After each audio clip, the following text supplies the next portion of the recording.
इष्टोपदेश में आचार्य पूज्यपाद स्वामी कहते हैं, विपद पदावर्ते पदी के वाति वाहेते यावत् तावत् भवत्तन्ने प्रचुरा विपदा पुरा।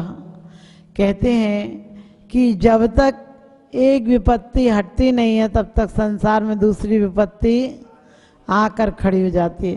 प्रचुरा यानी कम नहीं आती है, उसी जैसी नहीं आती है, उससे बड़ी विपत्ति आ जाती है। कहते हैं कैसी आ जाती है, तो कहा जिस प्रकार से रहट होता है उसमें लगता है 2 डिब्बे खाली हो जाएंगे तब तक दूसरे 2 डिब्बे भरे हुए आ जाते हैं। जैसे साइकिल का पेंडुलम ऊपर नीचे होता रहता है, ऐसे संसार में समस्याएं कभी खत्म नहीं होती हैं। आदमी खत्म होता है, जीते जी समस्याएं समाप्त नहीं होती हैं और मरने के बाद कोई समस्याएं बचती नहीं है। जीते जी आदमी कहता है मेरे बिना काम नहीं चलेगा और मरने के बाद कोई काम रुकता नहीं है और अच्छे काम हो जाते हैं। हमें लगता है हम नहीं रहेंगे तो क्या होगा। सिकंदर भी यही सोचता था, मैं नहीं रहूंगा तो दुनिया का क्या होगा, और चप्पे चप्पे में सिकंदर पड़ा हुआ है। हर आदमी तो यही सोचता है मैं नहीं रहूंगा तो घर का काम नहीं चलेगा। महिलाओं को कहो, कहते हम नहीं जाएं तो घर की व्यवस्था बिगड़ जाएगी। पुरुष कहते हैं हम नहीं जाएं तो व्यापार बिगड़ जाएगा। पूज्यपाद स्वामी कहते हैं कि कोई व्यापार नहीं बिगड़ता, तू संसार के व्यापारों के कारण खुद को बिगाड़ता है। क्योंकि लोग सोचते हैं, अमीर कहते हैं गरीब सुखी हैं, गरीब कहते हैं अमीर सुखी हैं। गांव वाला कहता है कि गांव में क्या रखा है, शहर में देखो क्या बढ़िया जिंदगी है, और शहर वाला कहता है गांव में देखो क्या सुकून की जिंदगी है। शहर वाला हमेशा कहेगा कि गांव में क्या हरियाली है, क्या बढ़िया खेत हैं, खलियान है, मेल मिलाप है। लेकिन उससे कहो 1 महीना गांव में रह के आओ तो वो रहने को तैयार नहीं होगा। क्योंकि दाम बिना निर्धन दुखी, तृष्णा बस धनवान, और कबहू न सुख संसार में, सब जग देखो छान। क्योंकि वास्तव में दाम बिना निर्धन दुखी। लगता है कि दाम हो जाएंगे तो सुखी हो जाएगा। एक आदमी से हमने कहा मंदिर आया करो, बोले काम ही नहीं है क्या करें, तो मंदिर में मन नहीं लगता है, घर की व्यवस्थाएं नहीं बनती हैं। मैंने कहा आशीर्वाद है, काम हो जाएगा। पता चला 2-4 साल बाद फिर पहुंचे, फिर नहीं आता था। हमने कहा क्या हुआ, बोले अभी काम इतना है कि टाइम ही नहीं मिलता। आप समझ गए, काम नहीं था तो टाइम नहीं था, और काम इतना है कि टाइम नहीं मिलता है। जब अपन छोटे थे तो कहने लगे वे बहुत पढ़ाई लिखाई की जिम्मेदारी, बड़े होके धर्म करेंगे। बड़े होके कहने लगे अभी बच्चे छोटे हैं फिर धर्म करेंगे, और फिर कहने लगे अब नाती पोता है अब कैसे धर्म करेंगे, और आखिरी में कहने लगे बुढ़ापा आ गया अब कैसे धर्म करेंगे। हर संसार के काम चलते हैं। हमारा मन भी देखना, मन हमारा एक कहना चाहिए विकल्पों की फैक्ट्री है जिसमें माल तैयार होता ही रहता है। कहते हैं दिन दिन बढ़ती नई उलझने सुलझ नहीं पाती हैं, दिन दिन बढ़ती नई उलझने सुलझ नहीं पाती हैं, हल होती हैं एक अगर तो 4 नई आती हैं। देखो दुनिया भटक रही है उलझन को सुलझाने में, मिले त्याग से सही शांति जिनवाणी बतलाती है। कि वास्तव में त्याग से, तपस्या से, संतोष से, संयम से, व्रत से हमें क्या शांति मिलती है। लेकिन हमारा जीवन विपरीत चलता है, व्रतों से विपरीत चलता है। यानी आदमी को आनंद किस में आता है, ज्यादातर नए लोगों से पूछो आनंद किस में आता है, खाने में, घूमने में, फिरने में, बोलने में, मित्रों के पास जाने में, होटल में, क्लब में, मोबाइल में, टेप रिकॉर्ड में, टीवी में, इनमें आनंद आता है। जबकि ये आनंद हमारे विकल्पों को बढ़ाने वाले होते हैं।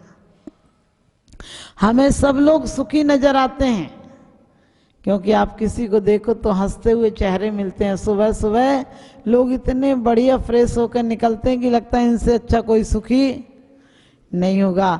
जरा सा उनका घाव उघाड़ कर देखो, किसी से पूछ कर देखो कैसे हो, बोले मजे में, भगवान की कृपा है। और 10 मिनट पास में बैठो और फिर पूछ के देखो कौन कैसा है। कई बार मुझे लोग मिलते हैं, वाकई में मुझे लगता है लोग कैसे जी रहे हैं। माने जिंदगी में भी जिन्हें जिंदगी मिली है उन्हें जीने का सलीका नहीं मिला, यानी जिन्हें सुख सुविधाएं मिली हैं उन्हें बुद्धि नहीं मिली इस प्रकार की, और जिन्हें थोड़ी बहुत बुद्धि मिली है उन्हें सलीका, उनके जीने का स्तर विचारा। इतना टेंशन है इस समय में, मुझे कभी कभी लगता है पंचम काल, इसीलिए कहा है पंचम काल महादुखदाई, धर्म कर्म भूले सब भाई, कि आज आपको विदेह में पता है एक बार भोजन करना पड़ता है, खाने का भी दुख नहीं, और सारी व्यवस्थाएं चौथे काल जैसी, इसलिए संगनन आदि सब अच्छा है। अपन तो अतिहीन तो संगनन है, क्या करोगे, बीमारियां का घर है, अजायब घर है, बीमारी और परेशानी दोनों का, लेकिन फिर भी हमें लगता है भगवान सब तो सुखी हैं, हम ही दुखी क्यों हैं। जरा झांक कर देखोगे तो लगेगा कोई सुखी नहीं है। जो संसार विषय सुख होता तीर्थंकर क्यों त्यागे, काहे को शिव साधन करते संयम सो अनुरागे। एक दिन एक भिखारी आया राजा के दरबार में और भिक्षा का कटोरा लिया था, राजा से बोला मेरा भिक्षा का कटोरा भर दो। राजा ने कहा अरे इतना दरिद्री है, तू फटे हाल है, इस तरह से है, और तू बोल तो, और कटोरा भर भीख क्या मांग रहा है, बोल जितना ले ले। उसने कहा मेरे तो कटोरे ही भर में काम चल जाएगा।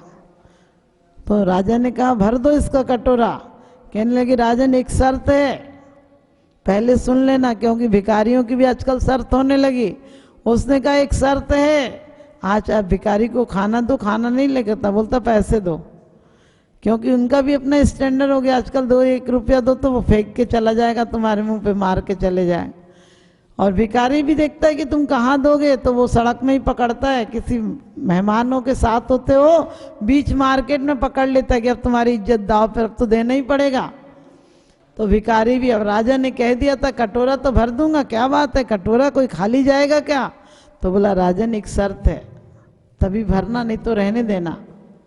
मैं सोच लूंगा कि एक राज के यहाँ से भिखारी वापस चला गया, खाली कटोरा लिए चला गया। तो राजा बोला बता शर्त क्या है। कहने लगे राजा कटोरा पूरा भर देना। राजा ने कहा भर देंगे, और अपने अहंकार में आके राजा ने सेवकों को, भंडारी को आदेश दिया कि इसका कटोरा हीरा से भर दो। हीरे डाले गए, हीरे खत्म हो गए, जो डाला वही उसके कटोरे में जाते ही समाप्त हो जाता था। हीरे डाले, मोती डाले, पन्ना डाला, सोना डाला, और लास्ट में तो ये नौबत आ गई कि कपड़े डालो, खाना डालो, जो भी सामान था राजघराने का सब कुछ डाल दिया, और जो जाता था वही सामान कटोरे में जाते ही समाप्त हो जाता था। अब तो राजा को भी विकल्प हो गया, पूरा जो जनता आई वही ठहर के रह गई कि राजा का कटोरा नहीं भर पा रहा, राजा एक कटोरा भिक्षा नहीं दे पा रहा है। और वो भिखारी भी यही कहता राजन मैंने पहले ही कहा था मेरा कटोरा भर देना, जरा भी खाली रहा तो मैं लेकर नहीं जाऊंगा।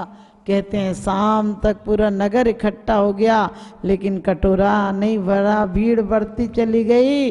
और शाम होते होते राजा ने कहा, क्योंकि आज तक राजा किसी बड़े राजा से भी नहीं हारा था, लेकिन आज अफसोस था, राजा ने शाम होते होते घुटने टेक दिए। आज एक राजा भिखारी से हार गया था, और राजा बोला कि चल मैं हार गया, मैं तेरा कटोरा नहीं भर पाता हूँ, लेकिन कम से कम तू ये तो बता दे कि किस जादू का कटोरा है कि भरने का नाम ही नहीं लेता है, कुछ भी डाल देता हूँ भरता नहीं। उसने कहा कि ये मानव मन का कटोरा है, कभी भरता ही नहीं है, कुछ भी डाल दो, कहीं भी ले जाओ, कुछ भी पाले, सब जीवन के दांव लगाकर ये कुछ पा लेता है, पद पा लेता है। क्योंकि आपको पता है हम बीमारियों के पास, हम विकल्पों के पास खुद जाते हैं, विकल्प हमारे पास थोड़ी चढ़ कर आते हैं।